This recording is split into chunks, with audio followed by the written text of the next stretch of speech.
Hello hi, कैसे हो आप सभी। उम्मीद करता हूँ कि आप सब स्वस्थ होंगे, तंदुरुस्त होंगे, मस्त होंगे, बिंदास होंगे। मैं अजय ठाकुर और आप सुन रहे मुझे मन का रेडियो पर।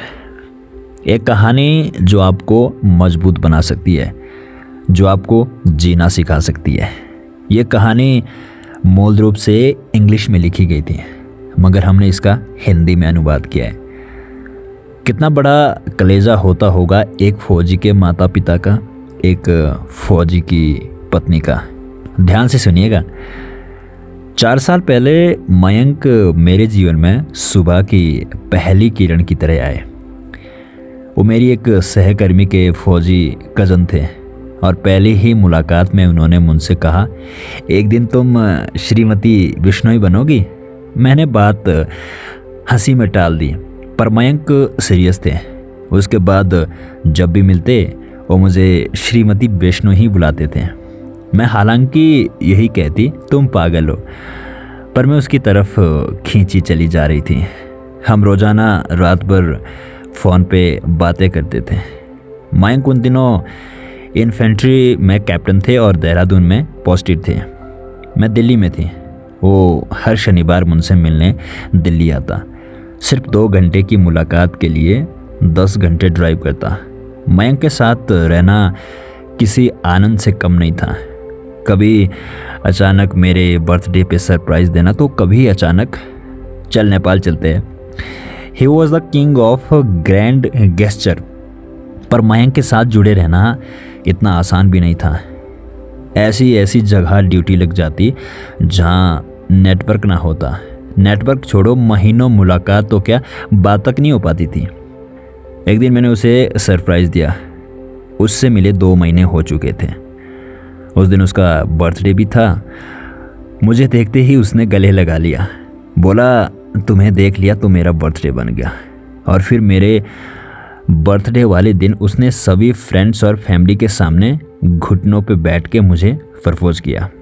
श्रीमती वैष्णोई शादी कर ले। और फिर चटमंगनी पट विवाह हुआ और मैं श्रीमती वैष्णोई बन गई।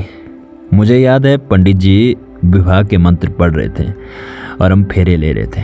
तो मयंक के संकल्प निराले ही थे। राष्ट्र प्रथम।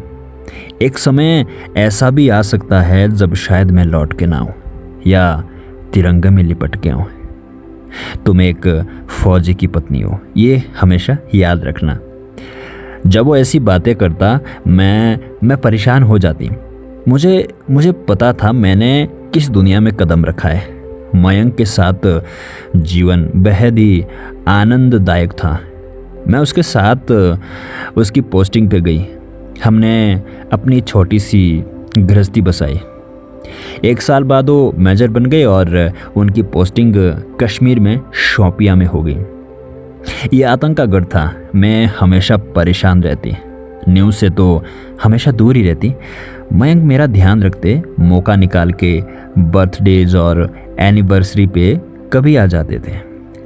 शादी को बेशक 4 साल हो गए थे, पर बॉर्डर पर जाते पति को गुड बाय बोलना आसान नहीं होता। एक बार छुट्टी आए, जाने लगे तो बोले, let's make a family, I wanna be A dad. फिर उसके बाद कभी आए नहीं। सिर्फ उनकी खबर आई, सर के सिर पे गोली लगी है। मेरी तो दुनिया ही उजड़ गई। ये कैसे हो सकता है। आज सुबह ही तो बात हुई थी। मैं भागी भागी श्रीनगर पहुंची। वो कोमा में थे। उन्हें देख मैं टूट गई। डॉक्टर ने बताया ही इज़ ब्रेन डेड। मैं उनसे बातें करती। मुझे लगता ये शायद मेरे लिए ही लौट आए। जीवन मृत्यु का संघर्ष 15 दिन तक चला। अंत में मैंने उनसे कहा, I love you and I am proud of you, please rest now. और मयंक चले गए। उनके अंतिम संस्कार में उनकी पूरी बटालियन शामिल हुई। अदम्य साहस और शौर्य के लिए उन्हें सेना मेडल मिला। आज उन्हें गए 2 महीने हो गए, पर मुझे अब भी नहीं लगता कि वो चले गए हैं हमेशा के लिए। मुझे लगता है एक और पोस्टिंग हुई है। मैं उनकी यादें संजोती हूँ, उनके करीब रहने की कोशिश करती हूँ। कभी उनकी घड़ी पहन के तो कभी उनकी वर्दी पहन के सोती हूँ। उससे उनकी खुशबू आती है। मुझे लगता है उनसे लिपट के सोई हूँ। अब मैं उनकी मृत्यु का शौक नहीं करती। मुझे उन पर गर्व होता है। मैंने उनसे सीखा है अपने देश से और किसी व्यक्ति को टूट के प्यार कैसे किया जाता है। यार ये ना एकदम अनकंडीशनल लव था। तो ये कहानी थी जो एक फौजी की पत्नी की कलम से लिखी गई थी। अगर आपके पास भी है कोई कहानी या किस्सा, या आप रखते हो कहानी लिखने का शौक, तो आप मुझे ईमेल कर सकते हैं। आप सबको मेरी ईमेल आईडी डिस्क्रिप्शन के माध्यम से मिल जाएगी। आप अपनी कहानी मुझे भेजिए, मन का रेडियो के माध्यम से ज़रूर शेयर की जाएगी। हंसते रहो, मुस्कुराते रहो, मस्त रहो, बिंदास रहो और सुनते रहिए मन का रेडियो।